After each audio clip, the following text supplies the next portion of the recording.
ये फिल्म हमें याद दिलाती है कि अगर हम अतीत से नहीं सीखेंगे तो वही त्रासदी फिर हमारे भविष्य में लौट आएगी। दे देते ना थोड़ा सा बंगाल उनको।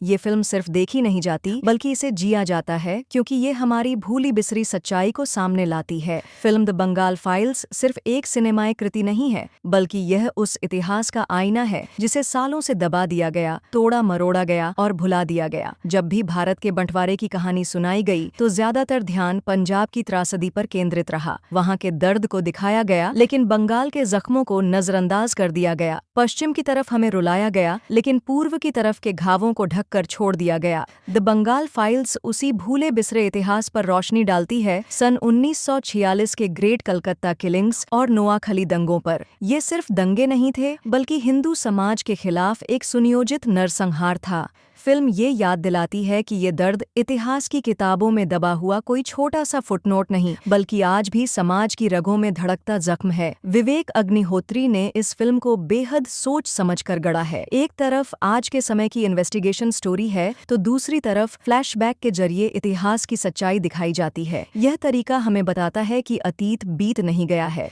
राजनीति की चालें, धार्मिक खाइयां और बहुसंख्यकवाद का डर, ये सब आज भी जिंदा हैं, जैसे कि तब थे। फिल्म देखना आसान नहीं है, इसमें कई दृश्य लंबे हैं और हिंसा बेहद तीखी है। दंगे के सीक्वेंस इतने भयावह हैं कि दर्शक अंदर तक हिल जाते हैं। कुछ लोग कहेंगे कि ये जरूरत से ज्यादा दिखाया गया है, लेकिन सच यही है कि ये जरूरी था, क्योंकि ये फिल्म हमें हमारी साफ सुथरी बनाई गई इतिहास की झूठी तस्वीर से बाहर निकालती है और सच्चाई का झटका देती है। फिल्म की आत्मा उसके कलाकार हैं। पल्लवी जोशी का अभिनय बेहद नियंत्रित और प्रभावशाली है। दर्शकों को उनके किरदार में गहराई तक भावनाएं महसूस होती हैं। वहीं दर्शन कुमार आधुनिक जांचकर्ता के रूप में मजबूती से सामने आते हैं। दोनों के साथ बाकी कलाकारों का योगदान भी कहानी को जीवंत बनाता है। कोई एक फिल्म देश को बदल नहीं सकती, लेकिन एक फिल्म चर्चा की शुरुआत जरूर कर सकती है। द बंगाल फाइल्स यही कर रही है, लोगों के बीच बहस छेड़ रही है, इतिहास और राजनीति पर सवाल खड़े कर रही है। किसी ने इसे सराहा है तो किसी ने आलोचना की है, लेकिन यही तो फिल्म की ताकत है कि इसने चुप्पी तोड़ी है। ये फिल्म देखी जानी चाहिए, उस पर चर्चा होनी चाहिए और उससे सीख ली जानी चाहिए। बंगाल के भूले बिसरे दर्द को स्वीकार करना जरूरी है,